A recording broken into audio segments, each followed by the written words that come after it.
Hi, I'm Whitney Morgan, Hashimoto's coach, gluten-free warrior, and creator of the Thyroid Reboot Method and the Gluten Gauntlet mini course. When you've got Hashimoto's, sometimes a flare can hit you out of nowhere. And when it happens, it's difficult not to feel overwhelmed and confused about what to do. So in today's video, I'm going to give you 5 fundamental tips for handling a Hashi's flare. But before we jump into it, go ahead and hit that subscribe button and the little bell next to it so you'll get notified every time I post a new video. I've worked with dozens of women with Hashimoto's, and even when clients are making significant progress in reversing their Hashimoto's, it's not uncommon for them to get blindsided by a Hashimoto's flare. And when this happens, I usually hear something like this from my client. I feel like I'm falling apart, Whitney, but I'm doing everything right. How is this possible? Well, here's the deal. Even when you're doing everything right, and even when you're making significant progress, you'll still get a flare every once in a while. It's really not a question of if, it's more of a question of when. But that's okay. It's part of the healing process, and there are things that you can do. Teaching my clients how to navigate a Hashi's flare is part of step 5 of my Thyroid Reboot Method. Now, figuring out what triggered the flare can be a bit more complex, and it could require some functional lab testing to solve that mystery. But there are still 5 fundamental strategies that you can implement to help you get back on track no matter what your trigger is. Tip number 1, take an inventory of what I call your 5-pillar plan. Everyone has one, whether or not they're aware of it. The 5 pillars of every health protocol are nutrition, sleep, exercise, stress management, and supplement support. So you need to take an inventory of each one of these areas of your life and ask yourself, has anything changed? Am I slacking off in one or more of these areas? Have I introduced anything new that I wasn't doing before? Taking an honest inventory of these areas is the first step toward identifying any potential triggers of your Hashimoto's flare. Tip number 2, based on your inventory, you need to make some common sense adjustments to your 5-pillar plan.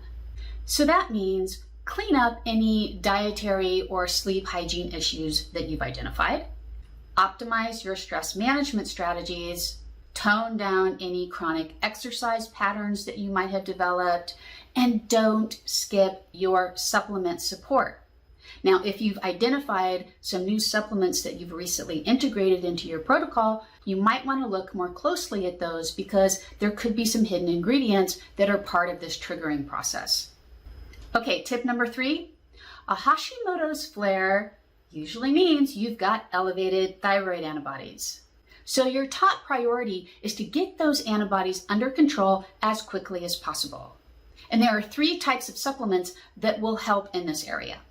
The first is selenium. I recommend a dose of 200 micrograms a day. The second supplement is myo-inositol, and you need to take at least 600 milligrams a day, sometimes more. And the third supplement is a proteolytic enzyme, like Wobenzym or Fibrenza. Now, the dosage is going to vary with proteolytic enzymes based on which formula you're taking, but the most important thing to remember is that you need to take these specific enzymes on an empty stomach. Do you have strategies for managing your Hashimoto's flare? If you do, give me a thumbs up emoji in the comments. Tip number 4, consider a 1 to 3 day bone broth fast. So if you already practice intermittent fasting, you might consider extending your fast to a 24-hour period. If you already have experience with extended fasts, go ahead and shoot for a 2 to 3 day bone broth fast. Fasting gives the gut a break and allows the gut lining to heal. Fasting also reduces inflammation, improves insulin sensitivity, and supports the body's ability to repair damaged tissue and to clear away damaged cells.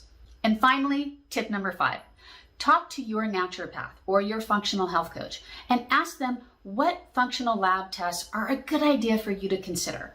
particularly if it's been a while since you've had a thorough workup. Things like environmental toxins, gut infections, and hidden gluten contamination, these are all really common triggers of Hashimoto's flares, but you often don't know that they're going on unless you test for them. To learn more about my thyroid reboot method and how to rebuild your thyroid function from the ground up, go ahead and click on the link that I provide in the video notes. If you're watching the replay on Instagram, just head to my bio link. Thanks for watching. If you found this video helpful, you can let me know by liking it, subscribing to my channel, or sharing this video with a friend who has Hashimoto's. And of course, if you have questions, go ahead and drop them in the comments. I really try my best to answer each and every one. Thanks, and I'll see you next week. Bye.